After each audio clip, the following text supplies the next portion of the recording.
今天又想偷懒做几个蒸菜，先打个虾滑。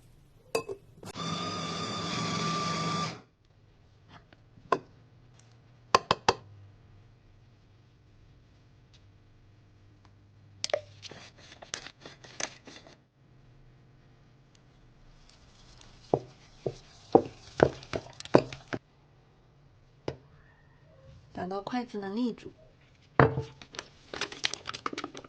其实虾滑一次可以多做一点，放冰箱冷冻过后会更 Q 弹一点。现在放冰箱稍微冻一下，腌一点牛肉、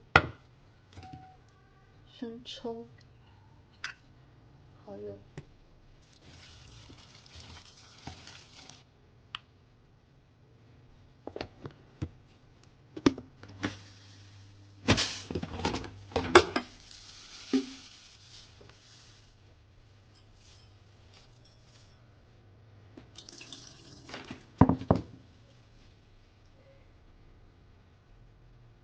好了，先拿去蒸。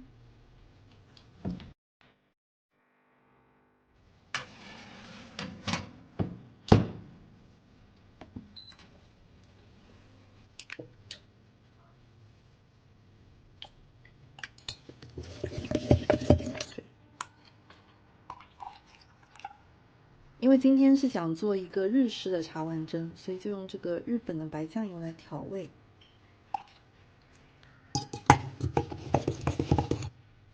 下面我是放了点银鱼。好了，这是刚才冻好的虾滑。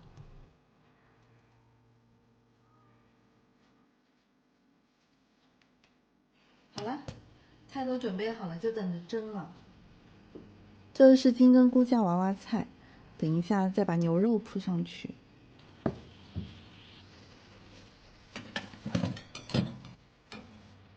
蒸好的。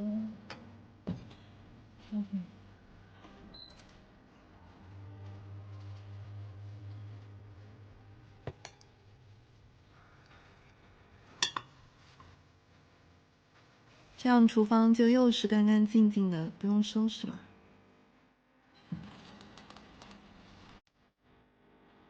超级嫩，对不对？现在放一点海参上去，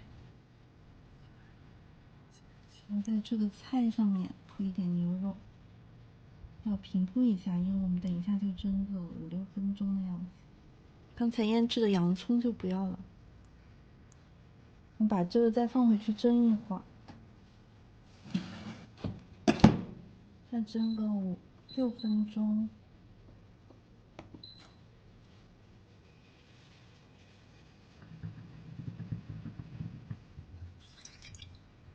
这是刚才口蘑蒸出来的汤汁。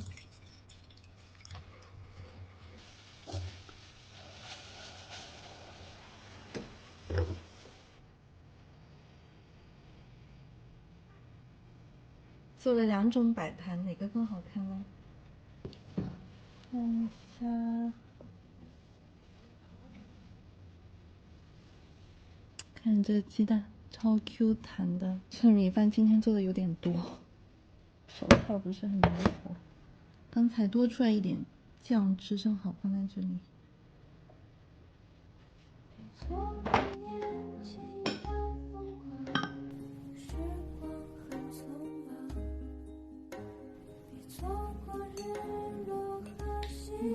超级咸。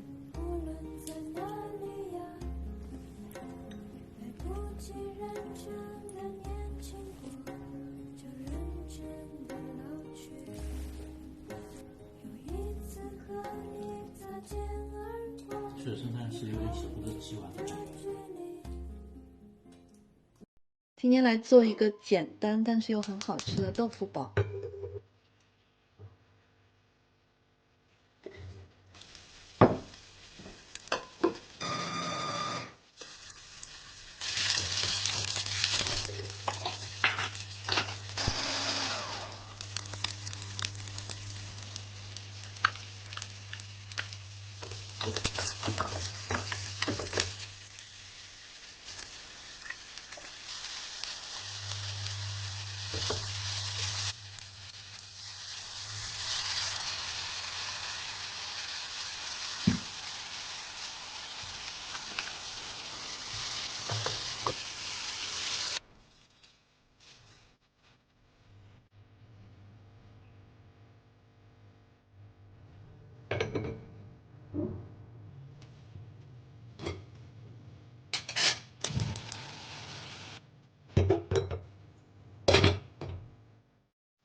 这个是雪梨，里面放了红枣片和石斛。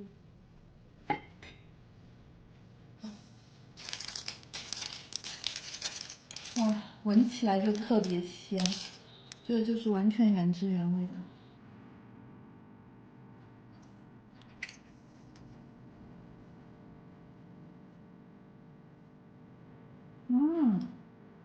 太好吃了，这主要是特别嫩。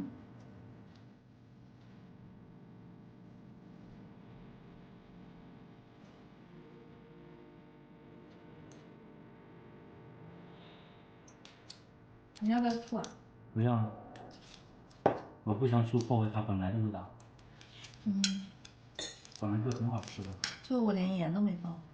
那为什么它还有这么咸啊？海鲜本来就是咸的，这就是原汁原味，特别好吃。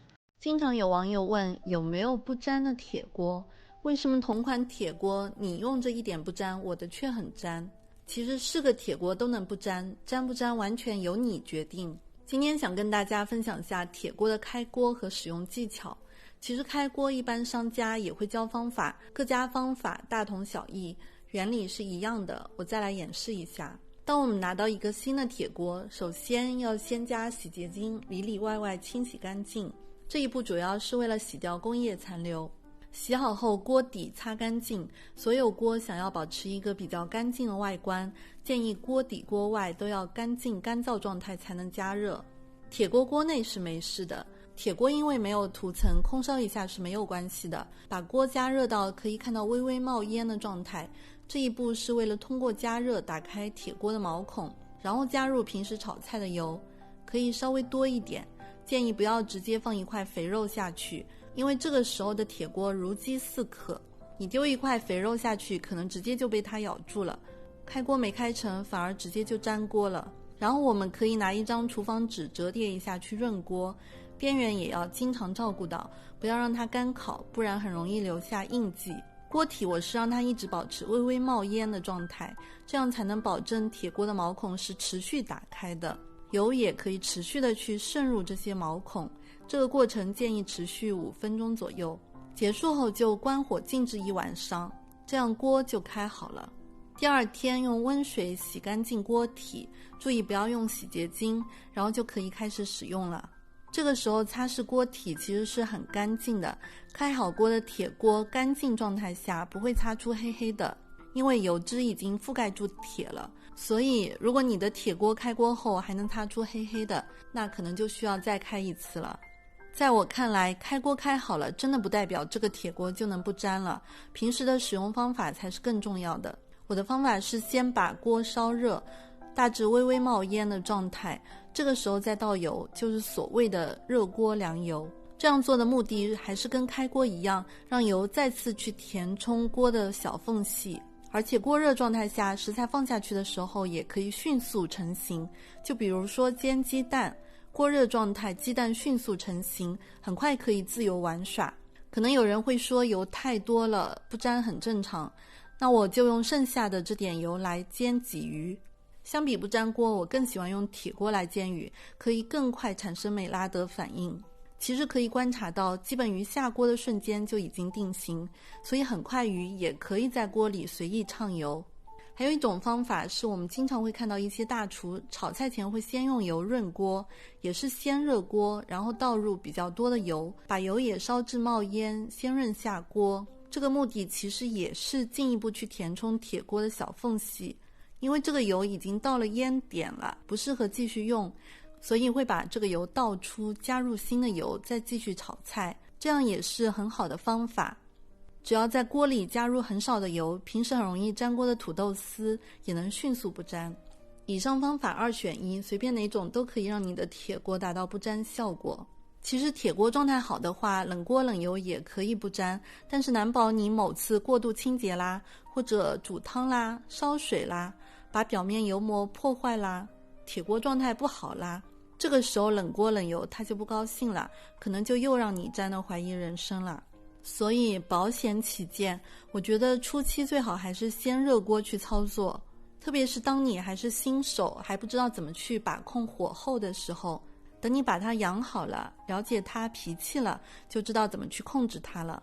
日常的保养其实也很简单，洗完擦干保持干燥，别让它生锈，经常用它油炸爆炒，发挥它的作用，它自然而然就好用了。